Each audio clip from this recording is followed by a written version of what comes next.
handwritten or typed here that I'm going to have to retype into our format, the disc is going to get first preference. They'll both go in there, but if you make it easy on us, you will get published a lot quicker. Now, photos I've already talked about. You don't have to be a professional photographer. Just take good, clear pictures. You know, if you got to take 10 of a picture to get a good one, that's great. Digital photography, that's no problem. Get good lighting, outdoor lighting is good. Take close-ups, and when you send the photographs, if you email them to us, be sure and send it in high resolution. All that means is when you start to email something, if you click on the photograph that says reduce photo size, say no, because if you do that, it's too small for us to put in the magazine. Now, let me tell you about some pitfalls that are going to make sure that you probably aren't going to get put in the magazine. Or at least, at the very least, I'm going to get in contact with you and say, let's change this a little bit. This is a personal one that I don't like, and that's what I call the I, me, mine articles.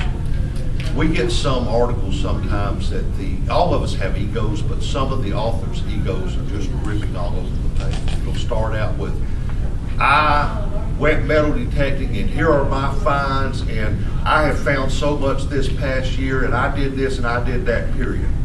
When I did this and I did that, and on, and it just really reeks with egotism to the point that people don't really want to read it. What I'll do if I use an article like that is I will take out about half of the me's and mine's to make it more broader in scope, because people want to read about your adventures, they want to read about your finds, but they don't want to think that the whole article is just centered on you and doesn't apply to anyone else. Overwritten articles. If I want to read something that has flowery language and too many adverbs and descriptions, I'll read a novel from the 1800s. I'm not going to read an article in a Treasure magazine. You know, here's an example. The morning dawned a bright red and purple with fog drifting across the barren landscape. Hot coffee steamed to arouse, to linger into early morning's mist. I don't want to read that crap. I'm sorry. I'm a treasure hunter. I'm not a poet. Just make it simple. Is that one of your submissions, Buck? Yeah, exactly. That's what I'm about to say. It was one of my. We will not name any names here. Spent a lot of time on that. And you'll notice I didn't put the author on that. But just keep it simple. You know, don't overdo it. Just you can make it descriptive. The sunrise was beautiful. The fog drifted across the landscape. I sipped my coffee. Then I grabbed my metal detector. You know, to get on to the treasure hunt. That's what we want to read about. But just as bad are the underwritten articles, and I seem to get more of those than the overwritten articles. Okay, that's the ones that say something to the effect of, it was my first buckle. It was dug with a wax. A coin was in the hole with it. It was a large city. The ground was bad. And it's just so choppy and tedious that it makes you not want to continue it. So give us a little more information. What kind of wax were you hunting with? What kind of fish? What was the date on the large scent? You know, what was in the hole with it? Describe it a little bit, carry it out a little bit without getting over descriptive.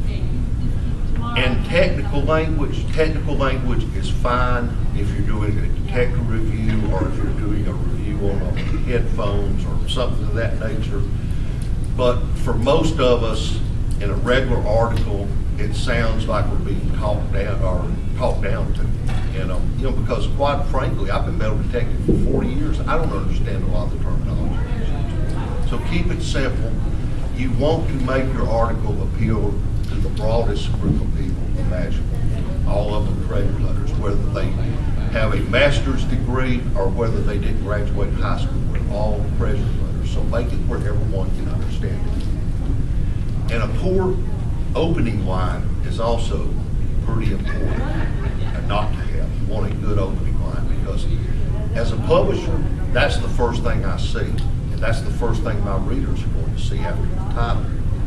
And so if you've got the first line that absolutely does nothing to interest you in the article, then chances are it may get put in the magazine